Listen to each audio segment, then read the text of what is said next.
welcome back to my channel. I hope you're all doing well. So today I'm going to be doing my monthly roundup for August. Since it has been the university holidays, I've actually managed to read a good amount. I'm quite proud of myself. So yeah, let's get started. Okay, so the first book that I read this month, finished reading this month, was Tokyo Ueno Station by Yu Miri. Basically, this kind of follows the life of a homeless man in kind of Tokyo Ueno area, and it bounces back and forth between his life in the present and his life in the past. I definitely kind of appreciated the themes that this book tried to tackle, because homelessness is a problem in Japan, but basically there are kind of like these cleanup operations where if there's an important event, often kind of homeless people would be moved to kind of a place that's a bit more out of sight. And yeah, no, that's something that this book addresses. And this is really interesting because when I was in Japan, I actually went to Ueno Park, which is where the settlement in this is, and I didn't see a single homeless person there. And that's also something that the translator kind of comments on as well. So I definitely think the book did a really good job in handling that. I'm not entirely... This could just be because I originally started reading this around my exams. I did kind of struggle to get into it at first. I definitely appreciate what it was trying to do, but because the narrative kind of bounces back and forth so much, I personally found it quite hard to kind of get into and keep going. Again, that might be because I was reading it at a bad time, but I definitely felt like there was just something missing from kind of like making it that really, obviously not enjoyable read, but kind of like a gripping read, and kind of doing complete justice to what it was trying to portray. So overall, I would give this a 3.5 stars. I definitely enjoyed it, but at times it did drag. If you are interested in Japan, this is definitely worth reading, because it does give a very kind of, it gives a different side of Japan that you don't really see as much in the media and the kind of the glamorized like anime and Olympics and everything. So yeah, no, it's definitely worth checking out from that side of things. So the next book on this list is Frankenstein by Mary Shelley. I really enjoyed this one. It is so easy to read. I think Mary Shelley has a really nice style of prose. The descriptions of like kind of the landscapes and stuff are beautiful. It's basically about a man, Victor Frankenstein, that's right. Frankenstein is the man, not the monster. Something is a very big misconception, who basically wants to create this like living being, and then basically everything that ensues after he does so. And I just think it's really a shame that, as far as I'm aware, I don't think Mary Shelley's written anything else, because kind of reading this, there were so many kind of morals and theories that I had, but because this is the only little taste we have of her work, I can't kind of like make the connection to see what it is that she wanted to do with it. This is one I read for uni, so I'm kind of hoping that we'll get some more discussions into it. But I definitely think if you are starting out with classics, Frankenstein is a very good place to start, because it's short, it's not very long at all, and this is a very big print copy because I accidentally ordered it very big from eBay, because I was scared. With classics, I get so scared they're just going to be like minuscule print and I can't read it, so I saw large print and didn't quite realise it meant like large print.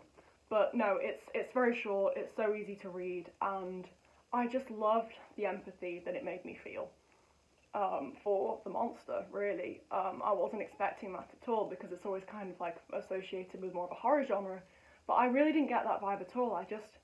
It was just sad. Not in like a way that makes you cry, just in a way that just makes you think. I did think in the middle it did drag a little bit, but overall, highly enjoyed reading this, and would definitely recommend, and would give it a very solid 4 stars. So the next book on my list, I don't actually have with me because it's at my family home, and that is Percy Jackson and the Lightning Thief. So I've read this before. The Percy Jackson series is kind of a bit of a comfort series for me, and I just kind of had this idea this year. I was like, I got into such a reading slump after uni last year, So maybe I should try and read a series that I know that I love, that I'm really invested in, but also isn't going to take up too much of my time emotionally.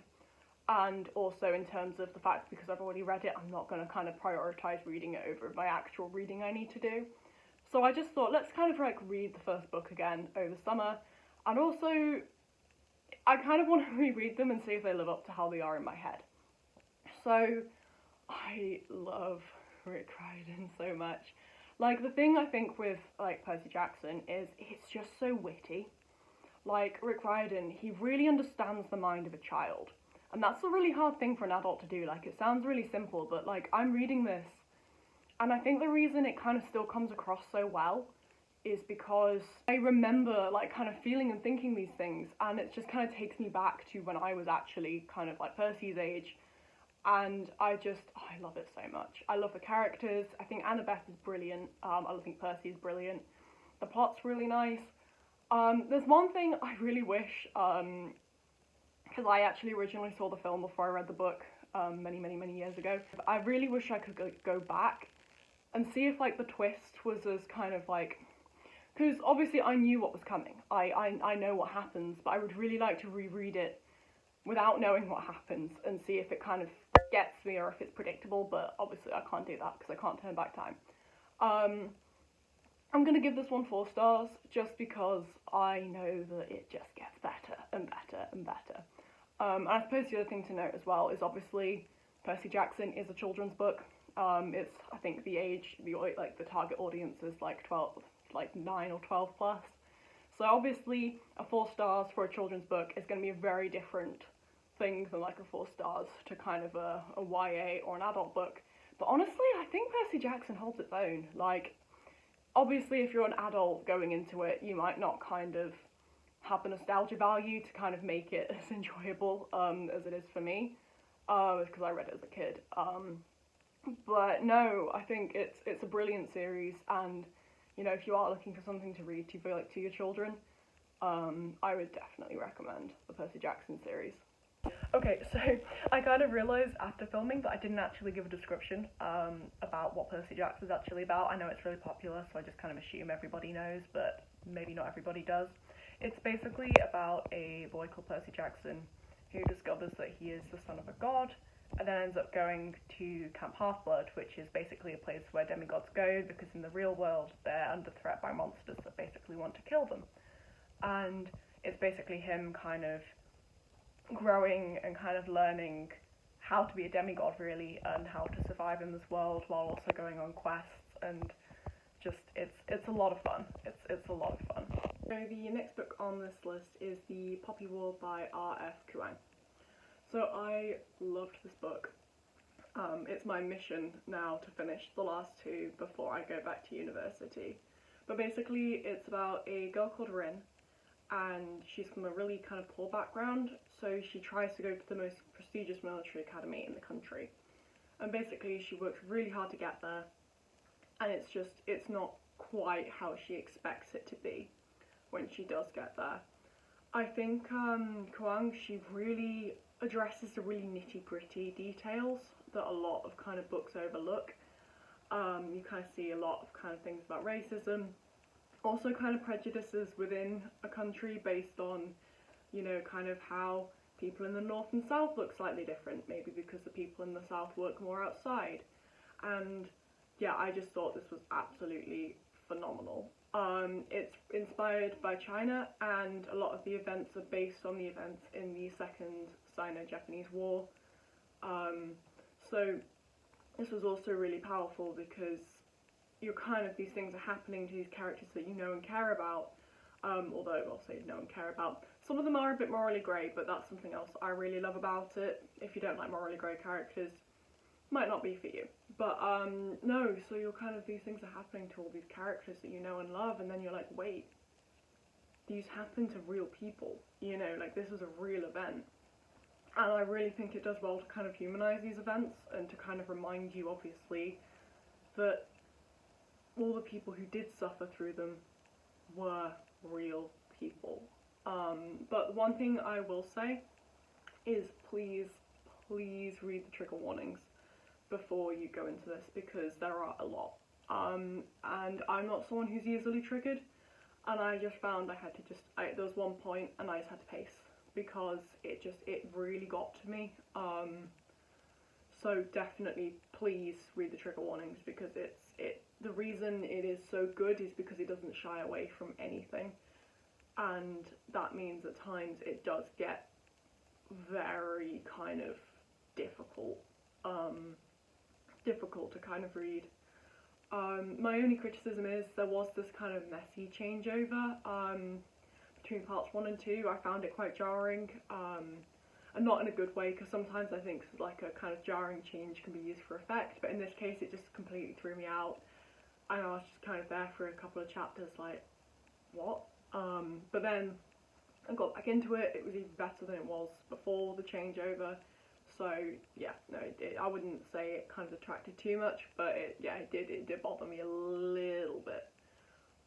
So yeah, a very solid 4 stars, and I'm very excited to see what the Dragon Republic brings. The last book on this list is actually kind of a hard one to review, because it's a little bit different, and that is One Left by Kim Soon. So, One Left, it's hard to review because basically it's about comfort women who are taken from Korea and kind of used for Japanese soldiers, both in Japan and kind of in Japanese colonies. While the character in the book, they're nameless and they're kind of not a real person, everything that happens in the book are based on the testimonies of real comfort women. So basically, it's basically kind of like a history told through this kind of voice, and it's hard to review because it's not exactly like a fiction novel. It's definitely not a fiction novel, but it's also not really a history book either. But basically, again, I think this was a phenomenal way to try and tell this story. Basically, the way that comfort women were treated is horrendous. And this is another one, if you do want to read it, please read the trigger warnings. It does deal a lot with kind of sexual assault, because, I mean, comfort woman was basically kind of sexual slavery. And it was really nice because I didn't just deal with the kind of the trauma and the horrors of being a comfort woman. It also addressed that kind of sense of displacement when you come back home. So the character in this book, she never really feels that she can slot back in to society because she's so ashamed of what's happened to her. She can't speak out about it. And it's just really moving. And yeah, again, I think what really makes this way effective, like this an effective way to tell these events, is again, it really humanizes it. Because I remember kind of learning about like the Holocaust and stuff in history in school, and it's horrible, but everything just gets reduced down to numbers, you know, like this many people died, there were this many people in this camp, but the fact is that everybody has a name and a story, and everyone is a person, and by telling it like this, you're stopping these women from just being reduced down to numbers. So I think Kim Soon did a absolutely phenomenal job of writing this. This is also the first book ever written exclusively on this subject matter.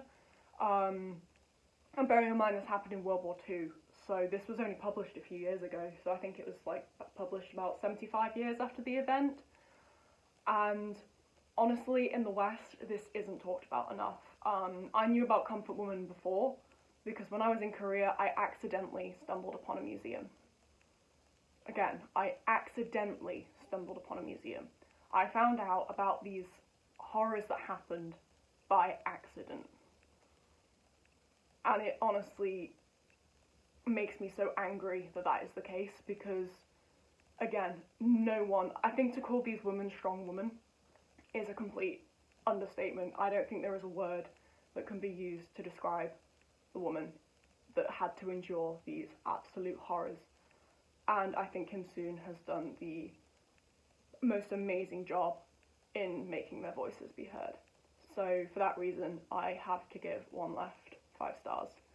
And again, check the trigger warnings, but please, I highly recommend reading One Left if it is something that you're interested in, because it is a big part of World War II history that just isn't talked about enough.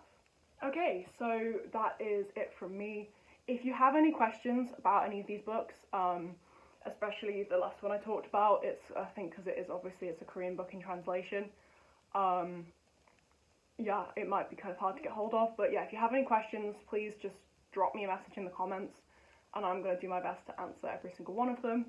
Let me know what you guys have been reading, because I'm always interested to hear that, and what has your favourite book been of August 2021?